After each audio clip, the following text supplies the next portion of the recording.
في قلوبهم مرض فزادهم الله مرضا ولهم عذاب أليم بما كانوا يكذبون. സൂറത്തുൽ ബഖറയിലെ 10-ാമത്തെ ആയത്താണ് ഓതിക്കേൾപ്പിച്ചത്. ഈ ആയത്ത് പാരായണം ചെയ്യുമ്പോൾ നാം മണിക്കേണ്ട സ്ഥലങ്ങൾ പ്രത്യേകം ശ്രദ്ധിക്കേണ്ടതാണ്. ഒന്നാമതായി ഫീ ഖുലൂബിഹിം മറദ്, അവിടെ മണിക്കണം. സുക്കൂനുള്ള മീമിന് ശേഷം മീമ് വന്നു. ഇദ്ഗാം മിസ്ലൈൻ സഗീർ എന്നാണ് പറയാറുള്ളത്. ഫീ ഖുലൂബിഹിം മറദ്, അതിനുശേഷം മറദുൻ ഫസാദഹുമുല്ലാഹു മറദ, അവിടെ മണിക്കേണ്ടതാണ്. ഇഖ്ഫാഉൻ ഹഖീഖി എന്നാണ് ആ നിയമത്തെക്കുറിച്ച് പറയാറുള്ളത്. തൻവീന് ശേഷം ഫാ വന്നു. തൻവീൻ എന്ന് വെച്ചാൽ ഇരട്ട ഫത്ഹ്, ഇരട്ട കസ്ർ, ദമ്മ്. അതിന്റെ ശബ്ദം സുക്കൂനുള്ള നൂന് ശബ്ദമാണ്. ഇഖ്ഫ എന്ന് വെച്ചാൽ സുക്കൂനുള്ള നൂനിന്റെ ശബ്ദത്തെ അവ്യക്തമാക്കുക എന്നാണ്. അതോടൊപ്പം മണിക്കുകയും വേണം. മറദുൻ ഫസാദഹും, അതിനുശേഷം മണിക്കേണ്ട സ്ഥലമാണ് അലീമുൻ ബിമാ കാനൂ യക്തിബൂൻ. അവിടെ ഖൽബ് അല്ലെങ്കിൽ ഇഖ്ലാബ് എന്നാണ് തജ്വീദ് പണ്ഡിതന്മാര് പറയാറുള്ളത്. തൻവീന് ശേഷം ബാ വന്നു. തൻവീൻ എന്ന് വെച്ചാൽ നേരത്തെ പറഞ്ഞതുപോലെ സുക്കൂനുള്ള നൂന്റെ ശബ്ദമാണ്. ആ തൻവീനിനെ മീമിന്റെ സ്വരമാക്കി മണിച്ച് ഓതേണ്ടതാണ്. വലഹും അദാബുൻ അലീമുൻ ബിമാ. അങ്ങനെ ഓതുമ്പോൾ രണ്ട് ചുണ്ടുകളും പൂർണ്ണമായും അടച്ച് മൃദുലമായി ഓതേണ്ടതാണ്. ഒന്നുകൂടി നമുക്ക് ഈ ആയത്ത് പൂർണ്ണമായും കേൾക്കാം. ഫീ ഖുലൂബിഹിം മറദുൻ ഫസാദഹുമുല്ലാഹു മറദാ വലഹും അദാബുൻ അലീമുൻ ബിമാ കാനൂ യക്ദിബൂൻ. അസ്സലാമു അലൈക്കും വറഹ്മത്തുള്ളാഹി വബറകാതുഹു. ബിസ്മില്ലാഹിർ റഹ്മാനിർ റഹീം. അൽഹംദുലില്ലാഹി റബ്ബിൽ ആലമീൻ വസ്സലാത്തു വസ്സലാമു അലാ റസൂലിൽ അമീൻ വഅലാ ആലിഹി വസ്ഹബിഹി അജ്മഈൻ. അമ്മാ ബഅദ്. സഹോദരങ്ങളെ, സൂറത്തുൽ ബഖറയിലെ 10-ാമത്തെ ആയത്ത് ഇൻഷാ അല്ലാഹ് ഇന്ന് നമുക്ക് പഠിക്കാം. ആയത്ത് ഫീ ഖുലൂബിഹിം മറദുൻ ഫസാദഹുമുല്ലാഹു മറള വലഹും അദാബുൻ അലീമുൻ ബിമാ കാനൂ യക്ദിബൂൻ. ഈ ആയത്തിൽ പരാമർശിക്കപ്പെട്ട വാക്കാർത്ഥങ്ങൾ നോക്കുമ്പോൾ ഫീ ഖുലൂബിഹിം, അവരുടെ ഹൃദയങ്ങളിലുണ്ട്, മറളുൻ, ഒരു രോഗം, ഫസാദഹും, എന്നിട്ട് അവർക്ക് വർദ്ധിപ്പിച്ചിരിക്കുന്നു, അല്ലാഹു മറള, രോഗത്തെ, വലഹും, അവർക്കുണ്ട് താനും, അദാബുൻ, ശിക്ഷ, അലീം, വേദനയേറിയ, ബിമാ കാനു, അവരായിക്കൊണ്ടിരുന്നത് കാരണം, യക്ദിബൂൻ, അവർ കള്ളം പറയും. അപ്പോൾ ഈ ആയത്തിന്റെ മൊത്തത്തിലുള്ള അർത്ഥം, അവരുടെ മനസ്സുകളിൽ ഒരു തരം രോഗമുണ്ട്, തന്നിമിത്തം അല്ലാഹു അവർക്ക് രോഗം വർദ്ധിപ്പിക്കുകയും ചെയ്തു. കള്ളം പറഞ്ഞുകൊണ്ടിരുന്നതിന്റെ ഫലമായി വേദനയേറിയ ശിക്ഷയാണ് അവർക്കുണ്ടായിരിക്കുക. ഇവിടെ ഈ ആയത്തിൽ അല്ലാഹു സുബ്ഹാനഹു വ തആല പറഞ്ഞ അവരുടെ മനസ്സുകളിൽ ഒരു തരം രോഗമുണ്ട് എന്നതുകൊണ്ട് അർത്ഥമാക്കുന്നത് എന്താണ് എന്ന് ഇബ്നു അബ്ബാസ് റളിയല്ലാഹു അൻഹു വ്യക്തമാക്കിയത് ഇമാം തബരി റഹിമഹുല്ലാ അദ്ദേഹത്തിന്റെ തഫ്സീറിൽ സ്വഹീഹായ സനദോടുകൂടി രേഖപ്പെടുത്തിയത് കാണാം. ഇബ്നു അബ്ബാസ് റളിയല്ലാഹു അൻഹു പറയുകയാണ്, ഫി ഖുലൂബിഹിം മറളുൻ ഐ ശക്കുൻ, അവരുടെ ഖൽബിൽ ഒരു തരം രോഗമുണ്ട് എന്നത് ശക്കുൻ, സംശയമാണ് ആ രോഗമെന്നാണ്. കപടവിശ്വാസികളുടെ ഹൃദയങ്ങളിൽ ഒരു തരം രോഗമുണ്ടെന്ന് പറയുന്നത് അല്ലാഹുവാണ്. സഹോദരങ്ങളെ, കാപഢ്യവും നിഷേധവുമൊക്കെ കപടവിശ്വാസികളുടെ ഹൃദയങ്ങളിലുള്ള രോഗത്തിന്റെ ലക്ഷണങ്ങളാണ്. അതെല്ലാം ഉണ്ടാകാൻ കാരണമായത് സംശയമാണ്. ഓരോ ഖുർആൻ വചനം അവതരിക്കുമ്പോഴും പ്രവാചകൻ സല്ലല്ലാഹു അലൈഹി വസല്ലമയിലൂടെ ഓരോ ദൃഷ്ടാന്തങ്ങൾ അല്ലാഹു സുബ്ഹാനഹു വ തആല നമുക്ക് കാണിക്കുമ്പോഴും ആ കപടവിശ്വാസികളുടെ നിലപാടിൽ ഒരു മാറ്റവും വരാറില്ല. അവരുടെ ഹൃദയത്തിലുള്ള രോഗം അതുപോലെ തന്നെ അവശേഷിക്കാറാണ് പതിവ്.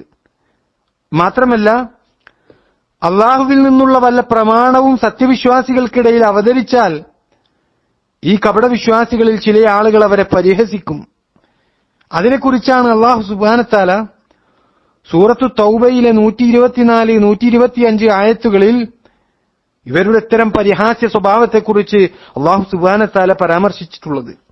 വഇദാ മാ ഉൻസിലത് സൂറത്തും ഫമിൻഹും മൻ യഖൂൽ, ഖുർആനിലെ ഏതെങ്കിലും ഒരു അധ്യായം അവതരിപ്പിക്കപ്പെട്ടാൽ അവരിൽ ചിലർ പറയും, അയ്യക്കും സാദത്തുഹും ഹാദിഹി ഈമാന, നിങ്ങളിൽ ആർക്കാണ് ഇത് വിശ്വാസം വർദ്ധിപ്പിച്ചു തന്നത്? ഫഅമ്മല്ലദീന ആമനു ഫസാദതുഹും ഈമാന, എന്നാൽ സത്യവിശ്വാസികൾക്കാകട്ടെ അത് അവരുടെ വിശ്വാസം വർദ്ധിപ്പിക്കുക തന്നെയാണ് ചെയ്തത്. വഹും യസ്തബ്ശിറൂൻ, അവർ അതിൽ സന്തോഷം കൊള്ളുകയും ചെയ്യുന്നു എന്ന് അല്ലാഹു സുബ്ഹാനഹു വ തആല പറയാം. ശേഷം അല്ലാഹു സുബ്ഹാനഹു വ തആല പറയുകയാണ്, വഅമ്മല്ലദീന ഫീ ഖുലൂബിഹിം മറദുൻ, എന്നാൽ മനസ്സുകളിൽ രോഗമുള്ളവർക്കാകട്ടെ ഫസാദതുഹും റിജ്സൻ ഇലാ റിജ്സിഹിം, അവർക്ക് അവരുടെ ദുഷ്ടതയിലേക്ക് കൂടുതൽ ദുഷ്ടത കൂട്ടിച്ചേർക്കുകയാണ് അത് ചെയ്തത്. വമാതു വഹും കാഫിറൂൻ, അവർ സത്യനിഷേധികളായി ഇരിക്കെ തന്നെ മരിക്കുകയും ചെയ്യുന്നതാണ് എന്ന് അല്ലാഹു സുബ്ഹാനഹു വ തആല പറയാം. സൂറത്തു തൗബയിലെ 124, 125 ആയത്തുകളിലൂടെ ഇവിടെ കപടവിശ്വാസികളുടെ ഹൃദയങ്ങളിൽ ഒരുതരം രോഗമുണ്ട് എന്നും ആ രോഗം അള്ളാഹു അവർക്ക് വർദ്ധിപ്പിക്കുകയും ചെയ്യുന്നതാണ് എന്ന അള്ളാഹുവിന്റെ പ്രയോഗം ഈ കപടവിശ്വാസികളുടെ സ്വഭാവത്തിൽ നിന്ന് അത് വളരെ വ്യക്തമാണ് എന്നർത്ഥം. അത്യാഗ്രഹങ്ങളുടെയും സംശയങ്ങളുടെയും രോഗം ബാധിച്ച ആളുകളാണ് കപടവിശ്വാസികൾ.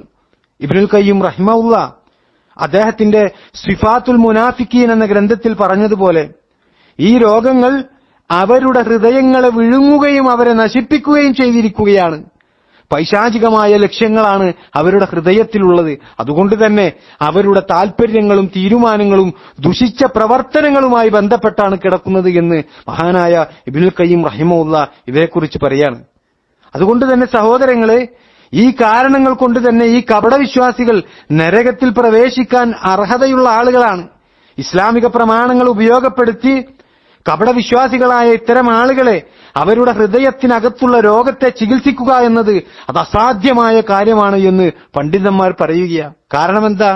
സത്യം അറിഞ്ഞിട്ടും അത് സ്വീകരിക്കാതെ ഉള്ളിൽ അവിശ്വാസം പുലർത്തിക്കൊണ്ട് പുറമേക്ക് സത്യവിശ്വാസിയായി അഭിനയിക്കുന്ന ഇത്തരം നിഫാക്കിന്റെ ആളുകൾക്ക് ഇസ്ലാമിക പ്രമാണങ്ങൾ എങ്ങനെയാണ് സഹോദരങ്ങളെ ഉപകാരപ്പെടുക? ഈ നിഫാക്ക്, അവരുടെ മനസ്സിന്റെ ഉള്ളിലുള്ള കപടതയുണ്ടല്ലോ, അത് തീർത്തും ഒരു വഞ്ചന തന്നെയാണ് എന്നുള്ളത് അതുകൊണ്ട് തന്നെ വ്യക്തമാവുകയാണ്. നിഫാക്ക് എന്ന പദത്തിന് പണ്ഡിതന്മാർ നിർവചനം പറയുന്ന സ്ഥലത്ത് ഇക്കാര്യം വളരെ വ്യക്തമായിക്കൊണ്ട് ചർച്ച ചെയ്തിട്ടുണ്ട്. അത് നമ്മൾ ഇവിടെ ഉദ്ധരിക്കേണ്ടത് അത് വളരെ പ്രസക്തമായ ഒരു വിഷയമാണ്. ഭാഷാ പണ്ഡിതന്മാർ നിഫാക്ക് എന്നതിന് വ്യത്യസ്ത വിശദീകരണം നൽകിയിട്ടുണ്ട്. മണ്ണിലെ കുഴി എന്ന അർത്ഥം വരുന്ന നഫക്ക് എന്ന പദത്തിൽ നിന്നാണ് നിഫാക്ക് എന്ന വാക്ക് ഉത്ഭവിച്ചത് എന്ന് ചില പണ്ഡിതന്മാർ അഭിപ്രായപ്പെട്ടിട്ടുണ്ട്. ഒരു മുനാഫിഖ് തന്റെ കുഫ്രിനെ മറച്ച് ഗോപ്യമാക്കി വെക്കുന്നത് കൊണ്ട് അവനെ മണ്ണിലെ കുഴിയിൽ അഥവാ നഫക്കിൽ ഇറങ്ങി ഒളിച്ചിരിക്കുന്ന ഒരുത്തനോട് ഉപമിച്ചുകൊണ്ടാണ് പണ്ഡിതന്മാർ ആ രൂപത്തിൽ പറഞ്ഞത്. എന്നാൽ സഹോദരങ്ങളെ, വേറെ ഒരു അഭിപ്രായമുണ്ട്. അത് പ്രമുഖരായ പല ഭാഷാ പണ്ഡിതന്മാരും സ്വീകരിച്ച അഹ്ലു സുന്നത്ത് വൽ ജമാഅത്തിന്റെ പല പണ്ഡിതന്മാരും നിഫാഖ് എന്ന കാപഢ്യത്തെ വിശദീകരിക്കുമ്പോൾ അവർ പ്രബലമാക്കിയിട്ടുള്ള ഒരു അഭിപ്രായമാണ്. അതെന്താണ് ആ അഭിപ്രായം? അത് നാഫിഖാൽ എന്ന അറബി പദത്തിൽ നിന്നാണ് നിഫാഖ് എന്ന ശബ്ദം ഉത്ഭവിച്ചിട്ടുള്ളത് എന്നാണ് ആ പണ്ഡിതന്മാർ പറയുന്നത്. നാഫിഖാൽ എന്നാൽ മരുഭൂമിയിൽ കണ്ടുവരാറുള്ള ഒരു തരം ജന്തു ഉണ്ടാക്കുന്ന ഒരു മാളമാണ്. ആ ജന്തു ഒരു എലിയുടെ രൂപത്തിൽ മരുഭൂമിയിൽ കാണുന്ന ജന്തുവാണ്. അറബിയിൽ അൽ യർബോ എന്നാണ് ഈ ജന്തുവിനെ പറയുക. ഇംഗ്ലീഷിൽ ജർബുവ എന്ന് പറയും. നിങ്ങൾ ഗൂഗിൾ ഉണ്ട് എങ്കിൽ ഇന്റർനെറ്റിൽ ഒന്ന് സെർച്ച് ചെയ്യുക ജർബുവ എന്ന്. അപ്പോൾ ആ ജീവിയെ അതിന്റെ ഇമേജിൽ പോയി കഴിഞ്ഞാൽ കാണാൻ സാധിക്കും. ഇവിടെ മരുഭൂമിയിൽ ജർബുവ എന്ന ജന്തു നിർമ്മിക്കുന്ന ഒരു മാളമാണ് നാഫിഖാ. ഭൂമിക്കടിയിൽ ഈ ജന്തു ഉണ്ടാക്കുന്ന മാളത്തിന് പുറത്തു പോകാനുള്ള 2 കവാടമുണ്ട്. ഒരു കവാടത്തിന് ഖാസിആ എന്നും മറ്റേ കവാടത്തിന് നാഫിഖാ എന്നും പറയുന്നു. ഒരു കവാടത്തിലൂടെ ആക്രമണം ഉണ്ടായിക്കഴിഞ്ഞാൽ മറ്റേ കവാടത്തിലൂടെ രക്ഷപ്പെടുന്ന സ്വഭാവമാണ് ജർബുവ എന്ന ഈ ജന്തുവിന് ഉള്ളത്. മാത്രമല്ല, ജർബുവ നിർമ്മിക്കുന്ന നാഫിഖാ എന്ന മാളത്തിന് ഒരു പ്രത്യേകതയുണ്ട്. പുറത്തുനിന്ന് നോക്കുന്ന ഒരാൾക്ക് ഈ മാളത്തിന്റെ സാന്നിധ്യം അറിയുവാൻ സാധിക്കുകയില്ല. അതായത് ഇങ്ങനെ ഒരു മാളമുണ്ട് എന്ന് അറിയുവാൻ വേണ്ടി സാധിക്കുകയില്ല. കാരണം രക്ഷപ്പെടേണ്ട സമയത്ത് തന്റെ ചുണ്ടുകൊണ്ട് തുരന്ന് പെട്ടെന്ന് പുറത്തു കടക്കാൻ പാകത്തിലൊരു നേരിയ മൺപാട ബാക്കി നിർത്തിക്കൊണ്ടാണ് ജർബുവ എന്ന് പറയുന്ന ആ ജന്തു ആ കവാടം അതുപോലെ തന്നെ അതിലേക്കുള്ള വഴിയൊക്കെ നിർമ്മിച്ചിട്ടുള്ളത്. പുറത്തുനിന്ന് നോക്കുമ്പോൾ നിരന്ന പ്രതലമായിട്ടാണ് ആളുകൾക്ക് തോന്നുക. അകത്താകട്ടെ എപ്പോഴും തുറക്കാവുന്ന അവസ്ഥയിലുള്ള നാഫിഖാ എന്ന മാളമാണ് അകത്തുള്ളത്. കുഴിയെ സംബന്ധിച്ചിടത്തോളം പുറത്തൊന്ന് അകത്തൊന്ന് എന്ന രീതിയിലാണ് അത് നിർമ്മിച്ചിട്ടുള്ളത്. നാഫിഖാ എന്ന ജർബുവിന്റെ മാളത്തിന്റെ സ്വഭാവമാണ് നിഫാഖിന്റെ വക്താക്കളുടെ സ്വഭാവം. അതുകൊണ്ട് ഭാഷാ പണ്ഡിതന്മാർ പറയുകയാണ് ഈ രൂപത്തിലാണ് ഒരു മുനാഫിക്കിന്റെയും അവസ്ഥ എന്ന്. പുറമേക്ക് വിശ്വാസം പ്രകടമായിരിക്കും, ഉള്ളിലാകട്ടെ നിറഞ്ഞു നിൽക്കുന്ന കുഫറും പകയും ഹൃദയത്തിനകത്തുള്ള രോഗങ്ങളുമാണ് ഈ മുനാഫിക്കുകളുടെ അവസ്ഥ. ഇത് ഭാഷയിലുള്ള ഒരു അർത്ഥമായിക്കൊണ്ട് പണ്ഡിതന്മാർ വിശദീകരിക്കുകയാണ്. എന്നാൽ സഹോദരങ്ങളെ, നിഫാഖിന് ശറയിലുള്ള മതപരമായിട്ടുള്ള സാങ്കേതിക അർത്ഥം അത് വേറെ തന്നെയാണ്. മനസ്സിലുള്ള ആദർശത്തിനും ആശയത്തിനും വിരുദ്ധമായി നാവുകൊണ്ടോ കർമ്മം കൊണ്ടോ പ്രത്യക്ഷത്തിൽ മറ്റൊന്ന് പ്രകടിപ്പിക്കുന്നതാണ് ശറയിൽ നിഫാഖ് എന്ന് പറയുന്നത്. അതായത് മനസ്സിൽ കുഫർ മറച്ചുവെക്കുകയും പ്രത്യക്ഷത്തിൽ ഈമാൻ പ്രകടിപ്പിക്കുകയും ചെയ്യുന്ന ഒരു രീതിയാണ് ഈ മുനാഫിക്കൾക്കുള്ളത്. നിഫാഖിന്റെ അടിസ്ഥാനപരമായ സ്വഭാവമാണ് ഇത്. ഒരു മുനാഫിക്കിന്റെ രഹസ്യവും പരസ്യവും വ്യത്യസ്തമായിരിക്കും. അവന്റെ ഉള്ളും പുറവും തീർത്തും അന്തരമുള്ളതായിരിക്കും. അല്ലാഹു സുബ്ഹാനഹു വ തആല വിശുദ്ധ ഖുർആനിൽ വിശ്വാസികളുടെ സ്വഭാവമായി സത്യം പറയുന്നവർ എന്ന് വിശേഷിപ്പിച്ചപ്പോൾ, എങ്ങനെ വിശ്വാസികളുടെ സ്വഭാവമായി അല്ലാഹു സുബ്ഹാനഹു വ തആല അവർ സത്യം പറയുന്നവരാണ് എന്ന് വിശേഷിപ്പിച്ചപ്പോൾ, മുനാഫിക്കുകളുടെ സ്വഭാവമായി അല്ലാഹു സുബ്ഹാനഹു വ തആല എടുത്തു പറഞ്ഞത് കള്ളം പറയുന്നവരെന്നാണ്. അതാണ് ഇന്ന് നമ്മൾ പഠിക്കുന്ന ആയത്തിൽ അല്ലാഹു സുബ്ഹാനഹു വ തആല പറഞ്ഞത് വലഹും അദാബുൻ അലീമും ബിമാ കാനൂ യക്ദിബൂൻ. കള്ളം പറഞ്ഞുകൊണ്ടിരുന്നതിന്റെ ഫലമായി വേദനയേറിയ ശിക്ഷയാണ് അവർക്കുണ്ടായിരിക്കുക എന്ന്. സൂറത്തുൽ മുനാഫിഖൂൻ എന്ന് പറയുന്ന ഒരു അധ്യായം തന്നെയുണ്ട്.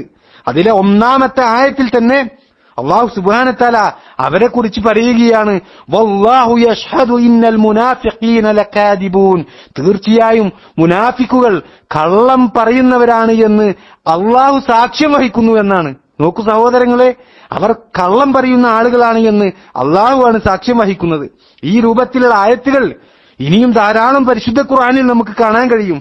മനസ്സിലുള്ളതും പുറത്ത് പ്രകടിപ്പിക്കുന്നതും തമ്മിൽ യാതൊരു ചേർച്ചയുമില്ലാത്തവരാണ് മുനാഫിക്കുകൾ എന്ന് ചുരുക്കത്തിൽ സഹോദരങ്ങളെ നമ്മൾ മനസ്സിലാക്കുക. അവർ നരകത്തിന്റെ ഏറ്റവും താഴെത്തട്ടിൽ വസിക്കേണ്ട ആളുകളായിരിക്കും. അല്ലാഹു സുബ്ഹാനഹു വ തആല ഇതേ ആയത്തിന്റെ അവസാന ഭാഗത്ത് പറയുന്നുണ്ട് വലഹും അദാബുൻ അലീമും ബിമാ കാനൂ യക്ദിബൂൻ. കള്ളം പറഞ്ഞുകൊണ്ടിരുന്നതിന്റെ ഫലമായി വേദനയേറിയ ശിക്ഷയാണ് അവർക്കുണ്ടായിരിക്കുക എന്ന്. ഇതാണ് സഹോദരങ്ങളെ ഈ ആയത്തിന്റെ ഒരു സംക്ഷിപ്തമായ വിശദീകരണം. അല്ലാഹു സുബ്ഹാനഹു വ തആല അനുഗ്രഹിക്കുമാറാകട്ടെ.